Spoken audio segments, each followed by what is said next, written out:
AHF cup হকিতে টানা দ্বিতীয় জয় তুলে নিয়েছে বাংলাদেশ। জাকার্তায় শ্বাসরুদ্ধকর ম্যাচে স্বাগতিক ইন্দোনেশিয়াকে ৩-২ গোলে হারায় পুষ্কর খিসামিমোর দল। টুর্নামেন্টের প্রথম ম্যাচে কাজাখস্তানকে হারিয়েছিল বাংলাদেশ। সেই জয়ের অনুপ্রেরণায় স্বাগতিক ইন্দোনেশিয়ার বিপক্ষে মাঠে নামে তারা। ম্যাচে আধিপত্য বিস্তার করে খেলতে থাকে কোচ মামুনুর রশিদের শিষ্যরা। ২৫ মিনিটে জয়ের ফিল্ড গোলে লিড নেয় বাংলাদেশ। এই গোলের রেশ না কাটতেই আবারও প্রতিপক্ষের জালে বল জড়ায় লাল সবুজ জার্সিধারীরা। পেনাল্টি কর্নার থেকে সবুজ দ্বিগুণ করেন ব্যবধান। লড়াইয়ে ফিরতে আপ্রাণ চেষ্টা করে স্বাগতিকরা।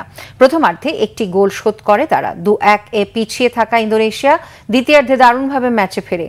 খায়রুল্লাহ আকমলের ফিল্ড গোলে আনে সমতা। জমে ওঠে লড়াই, আক্রমণ পাল্টা আক্রমণে সময় গড়াতে থাকে। ড্রয়ের দিকে এগিয়ে যায় ম্যাচ। তবে মিমোদের কৌশলী আক্রমণে শেষ মুহূর্তে রক্ষণ ভেঙে যায় স্বাগতিকদের। শ্বাসরুদ্ধকর ও উত্তেজনার ম্যাচে ফজলে রাব্বির দারুণ লক্ষ্য ভেদে বল জড়ায় জালে। ৩-২ ম্যাচ জিতে নেয় বাংলাদেশ।